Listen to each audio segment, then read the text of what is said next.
ಕೋಡುಬಳೆ ಅಂದ್ರೆ ಅಡುಕಲೆ. ಇನ್ನು ಗೋಪಾಲ್ಜಿ ರಾಮ ಮಂದಿರ ಕಟ್ಟಡ ಉಸ್ತುವಾರಿಯನ್ನ ಹೊತ್ತಿದ್ರು 40% ತೆಗೆದುಕೊಂಡು ಅಳಿಯನಿಗೆ ಗುತ್ತಿಗೆಯನ್ನ ನೀಡಿದ್ರು ಅಂತ ಕಲಬುರಗಿಯಲ್ಲಿ ಸಚಿವ ಪ್ರಿಯಾಂಕ್ ಖರ್ಗೆ ಆರೋಪಗಳನ್ನ ಮಾಡ್ತಾ ಇದ್ದಾರೆ.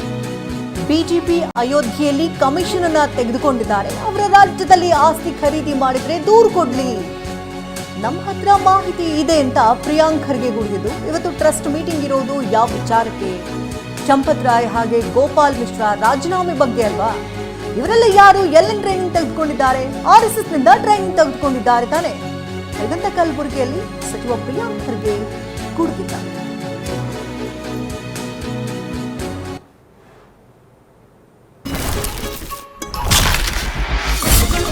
ಸಾಂಪ್ರದಾಯಿಕ ರೆಸಿಪಿ, ಮತ್ತಷ್ಟು ಬೇಕೆನಿಸುವ ರುಚಿ. ಕೋಡುಬಳೆ ಅಂದ್ರೆ ಅಡುಕಲೆ.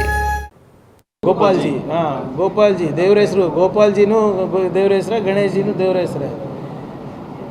ಅವರು ಉಸ್ತುವಾರಿ ಇದ್ರಂತೆ ಕಟ್ಟಲಿಕ್ಕೆ, ಕರ್ನಾಟಕದವರಂತೆ. ದೈನಿಕ್ ಭಾಸ್ಕರ್ನಲ್ಲಿ ಒಂದು ಆರ್ಟಿಕಲ್ ಬಂದಿದೆ, ಅವ್ರು ಹಳೆಯಂಗೆ ಕಾಂಟ್ರಾಕ್ಟರ್ ಕೊಟ್ರಂತೆ 40% ಅಂತ. BJP ಸರ್ಕಾರದಿಂದ ಕಲ್ತ್ಕೊಂಡು ಹೋಗಿರೋದಲ್ಲ ಅಯೋಧ್ಯೆ ತನಕ 40%ಅಲ್ಲಿ ಎಲ್ಲದಕ್ಕೂ. ಇದು ಯಾವುದು ಸರ್?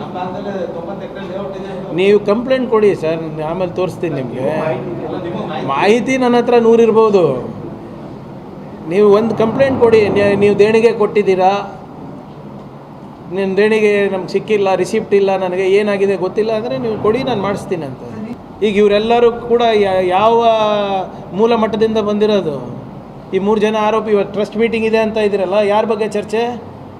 ಚಂಪತ್ ರಾಯ್, ಮಿಶ್ರಾ ಮತ್ತು ಗೋಪಾಲ್. ಇವರೆಲ್ಲರದು ಟ್ರೈನಿಂಗ್ ಎಲ್ಲಾಗಿರೋದು RSSನಲ್ಲಲ್ವ? ಮತ್ತು ಅಷ್ಟನ್ನ ಅವರಿಗೆ ಪಿತೃಭಕ್ತಿ ಇರ್ತದಲ್ಲ. ಗೋಪಾಲ್ಜಿ, ಗೋಪಾಲ್ಜಿ. ಕೋಡುಬಳೆ ಅಂದ್ರೆ ಅಡುಕಲೆ.